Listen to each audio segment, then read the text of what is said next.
All right. So if you have a parole hearing after lunch, you have the highest chance of getting it approved. So let's see if it's the same here after a short break. The people are actually listening more.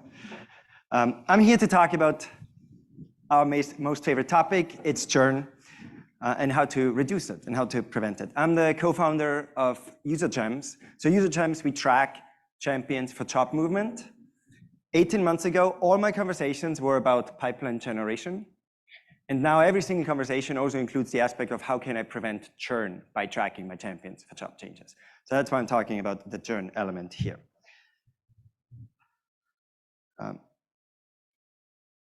Talked to CSD founder, he said, this year we all learned we're not painkillers. I think it's a little bit of an exaggerated statement, but it was a tough year.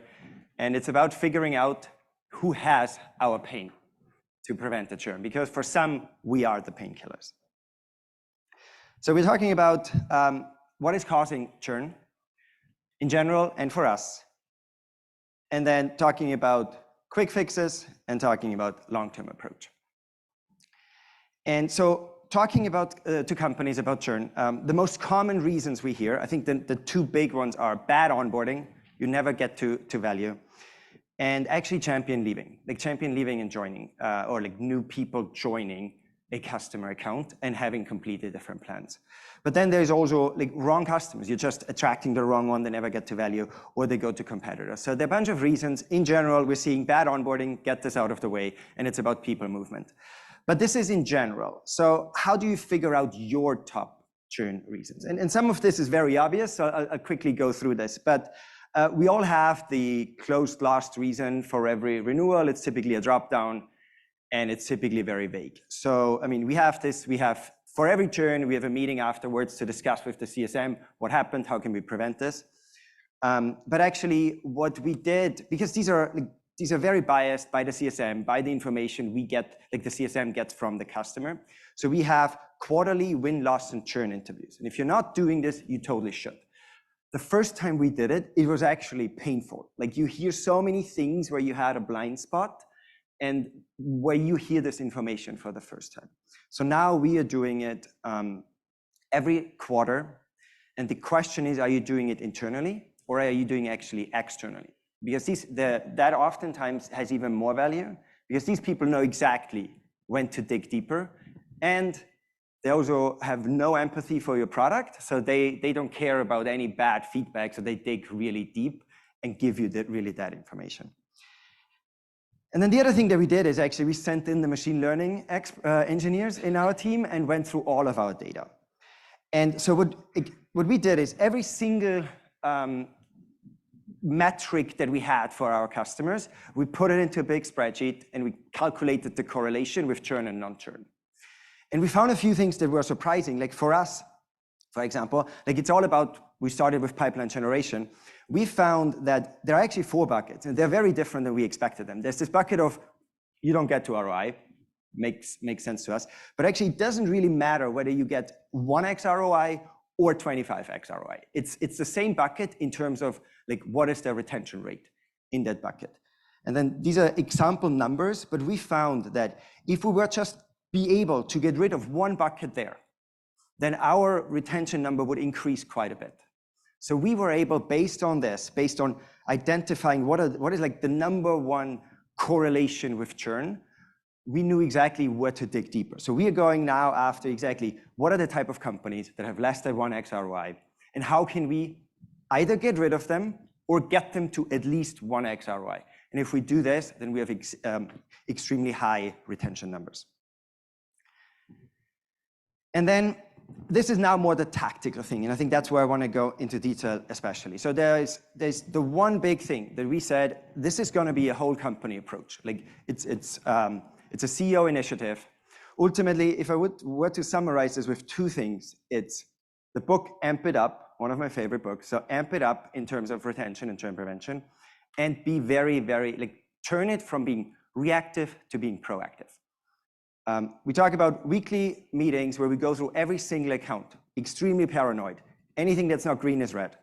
We have triggers based on what we identified before with the ML analysis, anything that's correlated with churn, we now have triggers about people movement. And then this one is probably my favorite one. It's actually communicating your value. And I'll show it in a second. If you take away one thing from today, it's about this one. So I'm going to point that out in a second. But yeah, our weekly red-green meeting, it's actually 3 hours. It's every week. It's every CSM manager. I'm in there. It's 3 hours because for 90 minutes, we talk about every single red account in the next 180 days. And we have one action item that we're going to do for this account. If we have time, we go into green. But the thing is also, we're very paranoid. There is no yellow. There is red or green. If you're not sure, it's a red. And then we talk about that.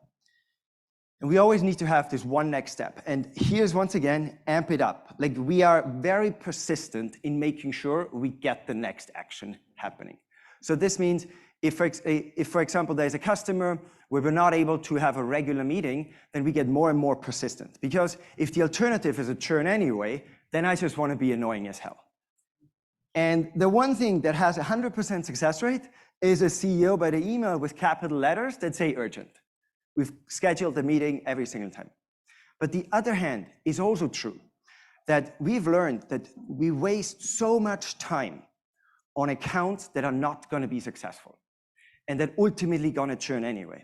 So we told every CSM, you can select one account and we're not going to take care of it. Like, that's going to churn anyway. You have one in your business because it allows us to focus more time on the accounts that we can save. And so, I mean, we are working really closely with Catalyst. It's a CS software. It's literally like, it's basically a list. We need next step. We need the risk category. We go through every single account every single week.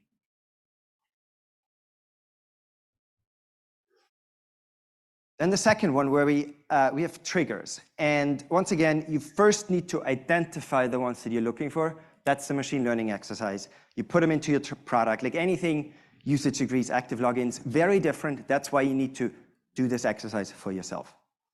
And then the second thing that, I mean, I'm very biased here, but I hear this in all my conversations, is the champion change. If my champion is leaving the organization, I have a 65% increased risk of churn. It totally makes sense. Like, there is someone in the room that's like, be in the room where it happens. Like, I quote Hamilton in this scenario. If you're not in the, like, if you don't have anyone in the room, nobody's speaking for you. And the same applies if a new executive joins.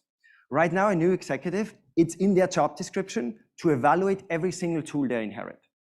They talk about consolidation. They talk about getting rid of tools.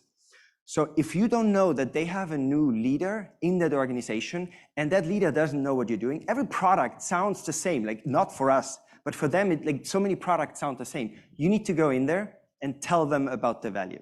So we have triggers on any new VP, sales, marketing, customer success. We immediately reach out and introduce ourselves. And then one really interesting one that I've seen a lot is, even if that's a green account, we get notifications from G2 that tell us if someone is visiting comparison pages between us and a competitor. And then we know, okay, all right, let's get in there and let's make sure we communicate the value, not just a comparison page. So here is, these are just Slack reminders. When anyone is leaving, when anyone is joining our customer account, we want to know about this as soon as possible. We go as far as if anyone joins our organization that came from a company that used a competitor, then we immediately go in and bring me into the conversation. So go really far in this. But my favorite one, if you take away one thing today, is actually this one. Don't be shy about communicating your value. And so we've started to have a weekly email where we just send out, here's what happened in the last week. Here's what we did for you. Here's what you achieved with us in the last week. I get an email, at least one email a week, where someone tells me, this is an awesome idea, and I'm now going to do that too. Because ultimately, you need someone to be able to speak for you in the room in which you're not. And the easier you make it for them, like here is the value, the easier you make it for them to communicate this, the better for you. So give them the template that they can communicate. And then one big, like going from short-term, these were all really short-term that like you should do long-term. But I think that there's one very interesting thought is it's a SaaS business. SaaS means recurring. And that not only means recurring that you're getting paid, but actually recurring that you deliver value. And therefore you need to think about not how you immediately deliver all the value and then you stagnate, but how you continuously give value. on an ongoing basis. So this is then more, and I have 10 seconds left. So going long-term, this should influence your CS strategy. How quickly can you get to some value? But the product strategy should actually be, how can you continuously give some value because you're a recurring solution? Thank you, everyone.